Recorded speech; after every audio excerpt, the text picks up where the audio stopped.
ഇന്നത്തെ നമ്മുടെ റെസിപ്പി കുക്കറിൽ തയ്യാറാക്കി എടുക്കുന്ന ഓലനാണ് കേട്ടോ. അതിനായിട്ട് നമുക്കൊരു കുക്കറിലേക്ക് രാത്രിയിലെ ഇട്ട് കുതിർത്തെടുത്ത് വെച്ചിരിക്കുന്ന 1/2 കപ്പോളം വൻപയറും 1/4 കപ്പ് രണ്ടാം പാലും കൂടെ ചേർത്ത് ഒരു വിസിൽ വരുന്നത് വരെ നമുക്കൊന്ന് വേവിച്ചെടുക്കാം.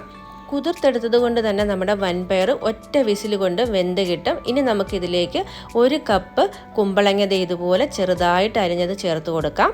ഇനി നമുക്ക് ഇതിലേക്ക് എരിവിന് ആവശ്യത്തിന് പച്ചമുളക് ചേർത്ത് കൊടുക്കാം. ഞാനിവിടെ 5 പച്ചമുളക് എടുത്തിട്ടുണ്ട്.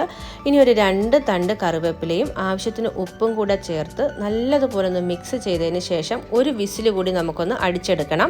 ഇതിലേക്ക് ഞാനിപ്പം വെള്ളം ഒന്നും തന്നെ ചേർത്ത് കൊടുക്കുന്നില്ല. കുമ്പളങ്ങയിലുള്ള വെള്ളവും അതുപോലെ നമ്മൾ നേരത്തെ പയർ വേവിച്ച ഒരു വെള്ളവും കൂടെ മതിയാകും.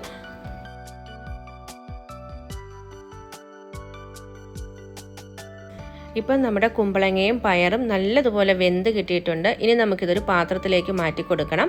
ഇതിൽ അധികമായിട്ട് വെള്ളമുണ്ടെങ്കിൽ തുറന്നു വെച്ച് ഒന്ന് വറ്റിച്ചെടുക്കാനായിട്ട് മറക്കരുതേ. എനിക്കിവിടെ വെള്ളത്തിൻ്റെ അളവൊക്കെ കറക്റ്റാണ്. നിങ്ങൾ ഈ ഒരു അളവിലെടുക്കുകയാണെങ്കിൽ കറക്റ്റായിട്ട് തന്നെ കിട്ടും കേട്ടോ.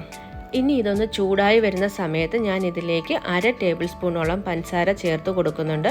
നമ്മുടെ ഓലൻ്റെ ടേസ്റ്റ് ഒന്ന് കൂട്ടാനുള്ള ടിപ്പാണ് കേട്ടോ. അതിനുശേഷം നമുക്ക് ഉപ്പ് നോക്കിയിട്ട് ആവശ്യത്തിന് ഉപ്പ് കൂടി ചേർത്ത് കൊടുക്കാം.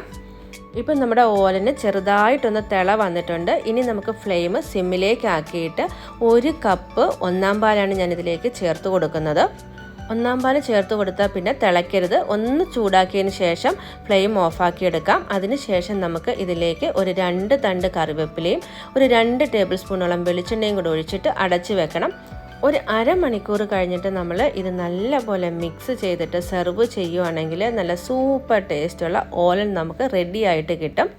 അപ്പോൾ ഈ ഒരു ഓണത്തിന് നിങ്ങളെല്ലാവരും ഈ ഒരു ഓലൻ്റെ റെസിപ്പി തയ്യാറാക്കി നോക്കൂ. എന്നിട്ട് നിങ്ങളുടെ വാല്യുബിളായിട്ടുള്ള ഫീഡ്ബാക്ക് അറിയിക്കാനായിട്ട് മറക്കരുത്.